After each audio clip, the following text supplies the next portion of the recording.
जय गुरुदेव। सभी साधकों का मैं एक बार फिर से स्वागत करता हूँ।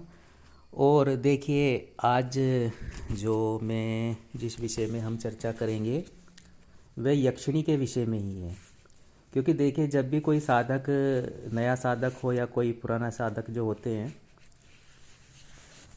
तो वे साधना करें यक्षिणी, तो उसकी पूर्ण जानकारी उनको होना बहुत ही आवश्यक है। क्योंकि यक्षिणी एक तीव्र साधना होती है, तीक्ष्ण होती है, चंचल स्वभाव इसमें अत्यधिक होता है, अप्सरा से भी ज़्यादा। अब इसका मतलब ये नहीं है कि आपके लिए कोई ये हानि पहुंचाएगी आपको या फिर आपके लिए हित कर रहेगी, ऐसा नहीं है। इस यक्षिणी साधनाओं के लाभ भी प्राप्त होते हैं। और जो मैं यक्षिणियाँ दे रहा हूँ यहाँ पर, साधना जिनके विषय में बात कर रहा हूँ, चर्चा कर रहा हूँ, वे अपने आप में ही श्रेष्ठ यक्षिणियाँ हैं। वह, उनका संबंध शमशान से नहीं है, वह श्रेष्ठ यक्षिणियाँ हैं। तो लेकिन जो है, इनका स्वभाव तीक्ष्ण भी होता है, क्योंकि ये साधक को जब अनुभव देती हैं तो ये परीक्षा थोड़ा, इनका जो है भय वाली परीक्षाएं भी ले लेती हैं साधकों से। हालांकि रूप इनका सौम्य स्वरूप में ही साधक के सामने आती हैं और ठीक अप्सरा की ही भांति प्रेम और अपने साधक को सब कुछ न्यौछावर कर देती हैं अपने साधक के लिए। और उनसे ज़्यादा जो है योग्यता इनमें होती है, आपके जो कार्यों को पूर्ण कर सकती हैं।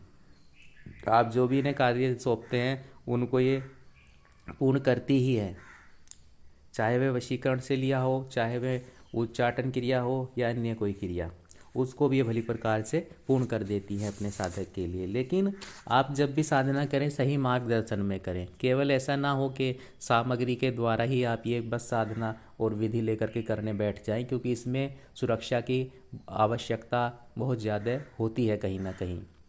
क्योंकि जब यक्षिणी कनेक्ट हो जाती है किसी साधक या साधिका से, तब वह जो है उसका स्वभाव के अपने जो स्वभाव होता है चंचल, एक जो इसका स्वभाव होता है, तो ये परीक्षाओं में अपने साधक की किसी भी हद तक जा सकती है। जब परीक्षा लेने के लिए आती हैं, अलग अलग अनुभव दे सकती है उनको। तो इसलिए सुरक्षा और मार्गदर्शन उस व्यक्ति का आवश्यक हो जाता है जिसने यक्षिणी की हो या आपके गुरु हो। केवल विधि द्वारा ना करें कि कोई आपको यूट्यूब से कहीं से कोई विधि दे रहा है, आप उसके द्वारा यक्षिणी करने बैठ जाएं। ये ज़रूरी है कि उस व्यक्ति ने भी यक्षिणी की हो, तभी आप साधना करें उसके मार्गदर्शन में। तो मैं कुछ यक्षिणियों की विषय में आपको अवगत करा रहा हूँ, जो श्रेष्ठ यक्षिणियाँ हैं और जो पूर्ण रूप से आपका जीवन में आने के बाद में आपका कायाकल्प कर सकती हैं, आपकी सभी मनोकामनाओं को पूर्ण कर सकती हैं। तो ऐसी ही यक्षिणियाँ हैं। आप थोड़ा इनके विषय में सुन लें, और जानकारी मैं दे रहा हूँ। हालांकि जो साधना पद्धति है वह आने वाली वीडियो में हो सकेगा तो मैं दूंगा, लेकिन आप इनके बारे में पहले जानकारी प्राप्त कर लें कि कौन सी यक्षिणी का क्या कार्य होता है। अगर आप साधना करेंगे इनकी, तो ये आपके जीवन में किस रूप में आएंगी, तो क्या क्या योग्यता होती है। क्योंकि अलग अलग यक्षिणी की अलग अलग योग्यता होती है, उसी प्रकार से वे साधक के कार्य करती है और अलग विशेषता होती है। तो आइए शुरू करते हैं। सबसे पहले मैं सुर सुंदरी यक्षिणी के विषय में थोड़ा आपको बता देता हूँ कि इसका कैसी होती है और कैसा प्रभाव होता है। ठीक है, देखिए, सुडोल दहेष्टि आकर्षक चेहरा, दिव्य आभा लिए हुए होती है। ठीक है, और नाजुकता से भरी हुई देह, योनि के समान सुंदर होने के कारण ही इसे सुंदरी यक्षिणी कहा गया है। सुर सुंदरी की विशेषता है कि साधक उसे जिस रूप में पाना चाहता है वह प्राप्त होती ही है, चाहे वह माँ का स्वरूप हो और चाहे वह बहन का हो या पत्नी का या फिर प्रेमिका का। और यह यक्षिणी सिद्ध होने के पश्चात साधक को ऐश्वर्य, धन, संपत्ति आदि प्रदान करती ही है। और ये इसकी विशेषता है सुर सुंदरी यक्षिणी की, कि जो साधक आकर्षण उत्पन्न हो रहा है जिनमें सुर सुंदरी की ओर और करना चाहते हैं, तो ये जो है उनको लाभ प्राप्त होते हैं। और देखिए, मनोहारिणी यक्षिणी पे आ जाते हैं अब हम दूसरे नंबर पर। और मनोहारिणी यक्षिणी का स्वभाव कैसा होता है और ये कैसी होती है, इस विषय में बात करते हैं। अंडाकार चेहरा होता है इसका, और हरिण के समान नेत्र और वर्णीय चंदन की सुगंध से अपूर्वित मनोहारिणी यक्षिणी सिद्ध होने पर साधक को व्यक्तित्व को ऐसा सम्मोहक बना देती है कि कोई भी, चाहे वह पुरुष हो या स्त्री, उसके सम्मोहन पास में बंध ही जाता है।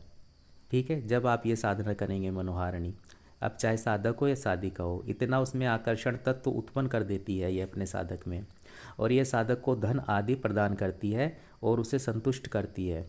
ठीक है, हर तरह से। तो ऐसी होती है मनोहारिणी यक्षिणी। अब आ जाते हैं हम कनकावती यक्षिणी पर। अब कनकावती जो यक्षिणी होती है वे क्या क्या खूबियाँ होती है उसकी, इस विषय में बात करते हैं।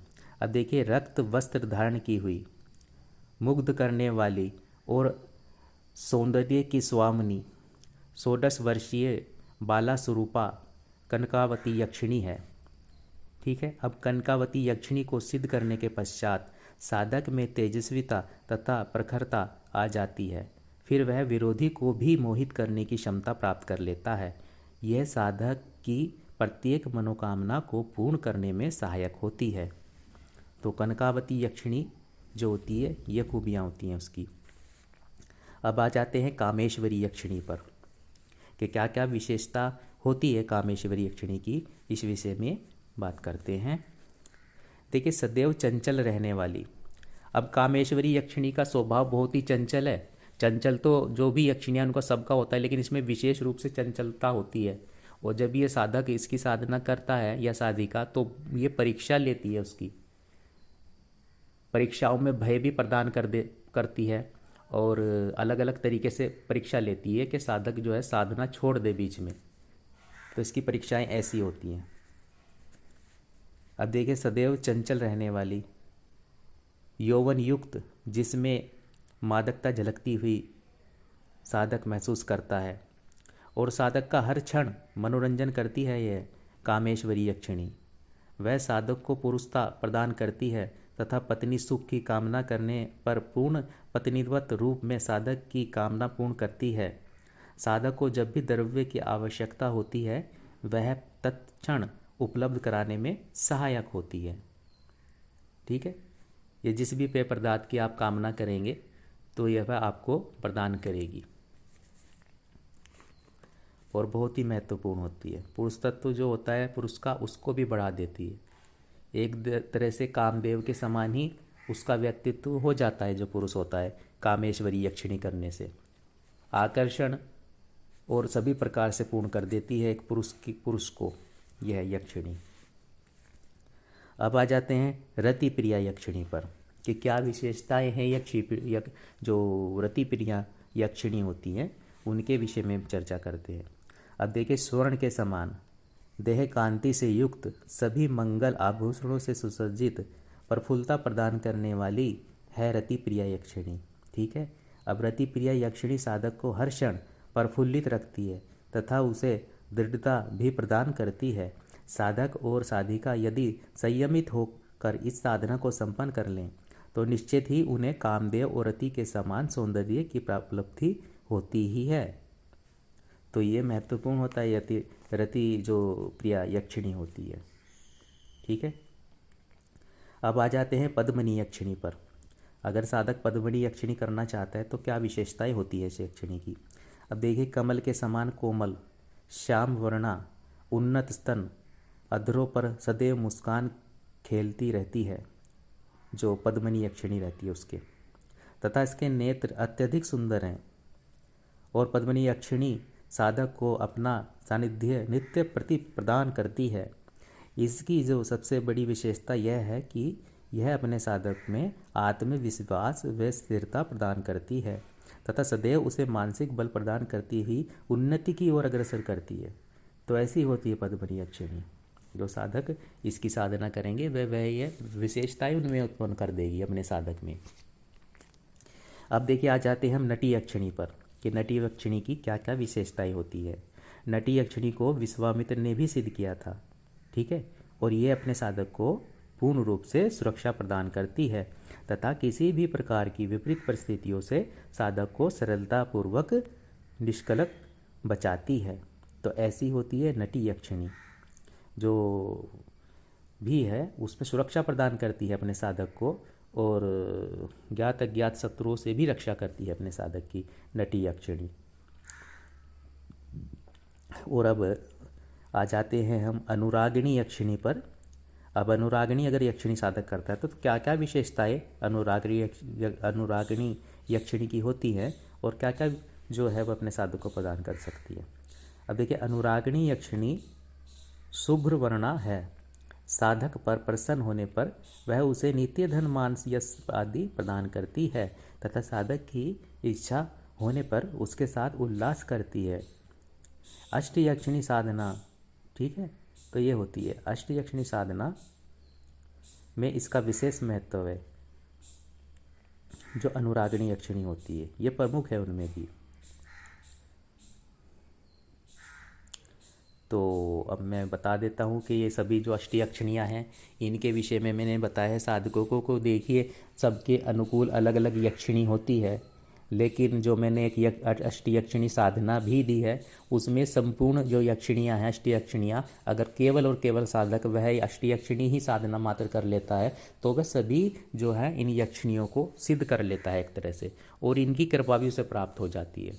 लेकिन वह साधना बहुत ही महत्वपूर्ण साधना है, और अगर चाहे साधक तो अपने मन के अनुकूल इनमें से कोई भी जो मैंने विशेषताएं बताई हैं यक्षिणियों की, ये प्रमुख यक्षिणियाँ हैं, ठीक है। और जो ये देते हैं शक्ति ट्रांसफ़र के माध्यम से आपको दिया जाता है यक्षिणियों के नाम जो अलग अलग हैं, बहुत सारी असंख्य यक्षिणियों के नाम जो हैं जिनका पता भी नए नए नाम आते हैं, वह जो होती हैं शमशानिक यक्षिणियाँ होती हैं, जो आत्माएँ होती हैं, तो उनसे बचना चाहिए। जिनमें प्रेत तत्व होता है, पिशाची तत्व होता है, तो उनसे बचना चाहिए। और ये शक्ति स्वरूपा है जो मैं यक्षिणियाँ दे रहा हूँ, जो आपको बता रहा हूँ, इनकी विशेषताएं हैं। ये अप्सराओं से भी उच्च कोटि की है, योगिनियों से दूसरे नंबर पर आती हैं और अप्सराओं से ऊपर की कैटेगरी में आती हैं यक्षिणाएँ, ये जो यक्षिणियाँ हैं, ठीक है। अब देखिए यक्षिणी जो साधनाएँ होती हैं, अब यक्षिणी साधना को देखिए जो संपर्क करने वाले साधक हैं को यह साधना अत्यंत ही संयमित होकर करनी चाहिए, ठीक है। और संपूर्ण साधना काल में ब्रह्मचर्य का पालन अनिवार्य है। अब साधक यह साधना करने से पूर्व यदि संभव हो तो अष्टयक्षिणी दीक्षा भी ले। साधना काल में साधक मांस मदिरा का सेवन न करे, ठीक है, तथा मानसिक रूप से निरंतर गुरु मंत्र का जप करते रहे। यह साधना रात्रिकालीन में ही संपन्न करे। साधनात्मक अनुभवों की चर्चा किसी से भी नहीं करे, न ही किसी अन्य को साधना के विषय में बताए। तो जो मैंने अष्टयक्षिणी साधना दी है उससे अगर चाहे साधक उसमें शक्तिपात दीक्षा भी ले सकता है उनको उस साधना को करने से पहले, तब वे शीघ्रता से उसमें सफलता प्राप्त कर सकेगा। बाकी अन्य यक्षिणियाँ जो मैंने दी हैं आज, इनकी भी वह साधना कर सकता है, इनकी जो उसके मन के अनुकूल हो। अब अगर चाहता है तो सारी यक्षिणियों को एक साथ सिद्ध कर सकता है, कृपा प्राप्त कर सकता है बाकी यक्षिणियों की, और जो यक्षिणी साधना अष्टयक्षिणी संपन्न कर सकता है प्रत्यक्षीकरण के साथ साथ। तो इतनी महत्वपूर्ण यह जो है साधना होती है, और हर यक्षिणी की अपनी अलग अलग विशेषता होती है। लेकिन यक्षिणी साधना करने से पहले साधक को जो है संयमित होना जरूरी है। उसकी दिनचर्या जो है साधनात्मक होना चाहिए। विचार जो है, विचारों से साधक शुद्ध होना चाहिए। कामुकता जो है साधक में नहीं होना चाहिए, इतना कामुक विचारों से जो है साधक को थोड़ा दूर रहना होगा। ऐसा नहीं है कि जब आप कोई अप्सरा या यक्षिणी साधना कोई भी साधक करता है तो वो कामुकता लिए हुए से करे, कामुक विचारों के साथ में उस यक्षिणी साधना में बैठे, तब सफलता प्राप्त नहीं होगी। कामुकता को बिल्कुल निकाल देना है अपने मन से, क्योंकि जब आप यक्षिणी साधना करते हैं तो आपके अंदर काम तत्वों की जो है ऊर्जा बहुत ही तेज़ी से जो है स्थापित होती है। आप जो है ऊर्जात्मक स्वरूप कामुकता का बढ़ जाएगा आपके अंदर, और इससे आपकी साधना भी खंडित हो सकती है। तो इससे बचना है, और अपने आप को एक संयमित जो व्यक्तित्व है वही जो है यक्षिणी साधना में सफलता प्राप्त कर सकता है, वही साधक। तो नए साधक जो है वे जानकारी के तौर पर भी इन साधनाओं को ले सकते हैं, लेकिन अगर वे मार्गदर्शन में जब करेंगे यक्षिणी साधना तब उसमें वह निश्चित रूप से सफलता प्राप्त कर सकते हैं। सही मार्गदर्शन होना बहुत ही आवश्यक है, क्योंकि यक्षिणी साधनाओं में पूजन और विधि के साथ साथ जो भोग की प्रक्रिया होती है वह भी बहुत ही महत्वपूर्ण होती है। अब यक्षिणी सिद्ध होने पर क्या करना चाहिए, थोड़ा सा ये भी आज साधक को ध्यान रखना चाहिए कि जब यक्षिणी प्रत्यक्ष हो, जब वह उसे अपने किसी कार्य हेतु बुलाए, उसका आवाहन तभी करना है, क्योंकि जब आप आवाहन करते हैं तो यक्षिणी प्रत्यक्ष होती ही है। और प्रत्यक्ष होने के बाद में आपका जो कार्य हो, जो भी आपका कोई भी कार्य हो, उसे आप सौंपेंगे और मर्यादा अनुकूल कार्य देना है। ऐसा नहीं है कि आप कोई गलत कार्य यक्षिणी को दें। जब भी दें मर्यादा अनुकूल कार्य यक्षिणी को दें। और जब आप यक्षिणी का आवाहन करें तो उससे प्रेम पूर्वक आप वार्तालाप करेंगे। आवाहन उस जगह करना है आपको यक्षिणी का जहाँ शुद्धता हो। उस रूम में बैठकर आवाहन करें या किसी आप जंगल या कहीं भी करेंगे बाहर, तो वहाँ अच्छा वातावरण होना चाहिए जहाँ यक्षिणी को आप आह्वान कर रहे हैं, बुला रहे हैं। ठीक है, वहाँ आसन दें उसे यक्षिणी को ज़रूर। अब देखिए जैसे क्या होता है कि साधक ऐसा नहीं है कि यक्षिणी सिद्ध कर ली है और कहीं भी बैठे हैं, कहीं भी गलत जगह गंदगी में किसी ऐसी जगह बैठे हैं जो अशुद्ध जगह है, तो वहाँ उसका आह्वान नहीं करना है, उससे वह थोड़ा क्रोधित हो सकती है। जब उसका आप आह्वान करेंगे तो उसे आसन की व्यवस्था होनी चाहिए। जैसे आप अपने रूम में हैं तो वो एक बेड शीट जो है वो साफ बिछी होनी चाहिए, आपका जो पलंग है उस पर या बेड पर या एक चेयर पर, या फिर आप आसन लगा सकते हैं, स्वयं भी नीचे बैठ सकते हैं। जब उसका आह्वान करें तो शुद्धता में उसका आह्वान करें, उसे बैठने के लिए भी बोलें, प्रेम पूर्वक वार्तालाप करें। और जब वो आए उसे कुछ ना कुछ अपने पास रखें। और यह साधक आपको बताएगा नहीं। जब आप आह्वान करेंगे तब कुछ ना कुछ आप, या तो मिष्ठान आपके पास में होना चाहिए, कोई फल होने चाहिए आपके पास में, क्योंकि जब कोई आता है तो उसका आदर किया जाता है नॉर्मली भी। ऐसा नहीं है कि आपने बुला लिया है और कहीं भी बस आप बात कर रहे हैं, ना कुछ उसे कुछ दे रहे हैं, तो वो प्रसन्नतापूर्वक आती है फिर और खुश होती है। तो उसे कुछ मिष्ठान दे खाने के लिए, वार्तालाप करें, उसके बाद में अपना काम भी बताएं। फिर वे जब आपका काम करते और तब आप उसको जाने के लिए बोल सकते हैं। तो ऐसा होता है यक्षिणी साधना में। और बहुत ही महत्वपूर्ण ये जीवन की एक साधना है। और देखिए साधक या साधिकाएँ जो भी करती हैं उनको लाभ बराबर प्राप्त होते हैं। ऐसा नहीं है जो मैं बातें साधकों के लिए बोल रहा हूँ साधिकाओं के लिए नहीं है। साधिकाओं के लिए तो ये मित्रवत रहती है और एक ऐसी सखी उन्हें प्राप्त हो जाती है जो उनका पूर्ण मार्गदर्शन करती है और उनका कायाकल्प कर देती है। क्योंकि अगर कोई स्त्री जो है वह ऐसी दुर्लभ साधना करती है तो वह तो पूर्ण उसका कायाकल्प हो ही जाता है। यक्षिणी के वाले ही गुण उसमें स्वयं जो है यक्षिणी प्रदान कर देती है साधिका में। ठीक है, और साधक को अभी पूर्ण कायाकल्प होते हुए आकर्षण तत्व तो उसमें बहुत ही ज़्यादा बढ़ जाता है जब वह ऐसी शक्तियों के संपर्क में रहता है। तो ये विशेषता यक्षिणी साधनाओं की है। और जो साधक भटक रहे हैं गलत यक्षिणियाँ कर करके, शमशानिक यक्षिणियाँ शक्ति ट्रांसफ़र के नाम पर जो उनके साथ में क्रियाएं हो रही हैं और लूट मच रही है, उससे बचे। जो विधान है वहाँ पैसा लगेगा, जो विधान है वो विधान पूर्वक कीजिए, खुद अर्जित कीजिए, खुद की क्षमता से अर्जित कीजिए। तो ये चिंतन जब होगा साधक का, ऐसा नहीं होना चाहिए कि मेहनत नहीं करनी है, केवल आप हमें को गुरुजी शक्ति ट्रांसफ़र कर दो, पैसे बताओ कितने लेने हैं। हमारे पे भी कॉल आते हैं कि गुरुजी बस पैसे बताओ कितने चाहिए और हमको बस शक्ति ट्रांसफ़र कर दो, यक्षिणी की कर दीजिए, अप्सरा की कर दीजिए। तो हम पे भी कॉल आते हैं, लेकिन हम उनको वास्तविकता से अवगत कराते हैं कि ये शक्तियाँ होती हैं। जहाँ पिशाची शक्तियाँ हों वहाँ पर आप शक्ति ट्रांसफ़र भी कर सकते हैं। जहाँ प्रेत वाली शक्तियाँ होंगी, जहाँ तामसिक और जो है नीचे की कैटेगरी की शक्तियाँ हैं, उनको कर सकते हैं आप। लेकिन उच्च कोटि की शक्तियों का आप शक्ति ट्रांसफ़र नहीं कर सकते। वह साधक की ऊर्जा को देखती हैं, वे स्वयं परीक्षा लेती हैं कि ये साधक योग्य है या नहीं है, तब वे साधक के समक्ष आती हैं, जो भी अप्सरा या यक्षिणी जैसी शक्तियाँ होती हैं। तो यह बहुत ही महत्वपूर्ण जो मैं आपको बात थोड़ा बता रहा हूँ, उम्मीद करता हूँ कि आप समझेंगे।